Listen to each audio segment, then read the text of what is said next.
That's a foot. Okay, so I mentioned earlier that I have a hard time with feet. Wow, you can see all of that just dead skin just coming off on the sock. The first thing I think about with these situations is, how does somebody let it get to this point?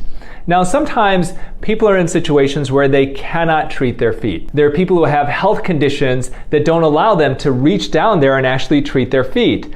I don't know if that's the case with this gentleman. I hope so, because wow.